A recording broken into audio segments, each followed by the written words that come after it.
تازه خبر جنرال مبین له هیواد څخه وتلو ته اړ سو. جنرال مبین پر طالب مشرانو هم توندې نیوکې کړي دي.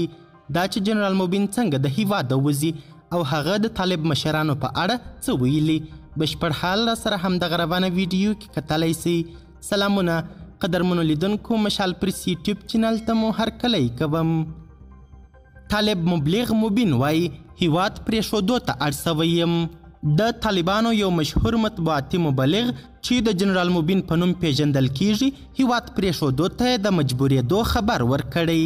نوموړي په یو ټویټ کې طالب مشران تورن کړي چې نور له دې نړۍ او امکاناتو یې فاصلې اخیستو ته هڅوي خو ځان ته شیش محلونه جوړوي.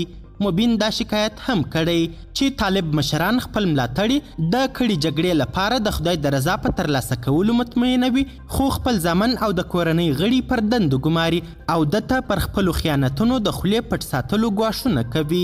سرچینه زیاتوي چې همدغو طالب مشرانو پرون په کړو څرګندونو او کړنو اتل بللی، خو نن چې د هغوی کړنې نقدوي لیونی یې بولي او ګڼې ستونزې یې ورته جوړې کړي دي. مبین د خپلو خبرو په پای کې ویلي چې هیواد پرېښودو ته اړ سوی خو نور جزئیات یې نه دي ورکړي. نوموړی چې په ټولنیزو رسنیو کې د طالبانو په ملاتړ او د دوی د مخالفینو په سپکولو خورا شهرت درلود، د طالبانو له بیا واکمنېدو سره څو میاشتې د کابل د امنیې قمندانۍ ویان ټاکل سوی و. مبین په ځلونو د طالبانو له لوري په نامعلوم دلیل بندي سو چې په وروستي ځل له اختره څو ورځې مخکې په ضمانت یې د خوشي کېدو خبر ورکړل سو.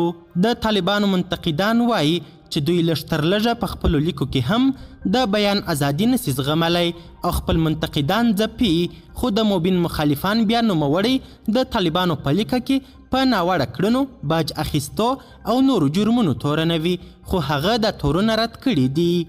قدرمنو لیدونکو، د ویډیو له کتلو مو نړۍ مننه. د لا زیاتو او نورو لحظه پر لحظه خبرې مطالبو لپاره زموږ همدغه مشال پریس یوټیوب چینل سبسکرایب کړئ. تر بیا او بلې ویډیو ښه وخت ښې چارې، د الله په امان.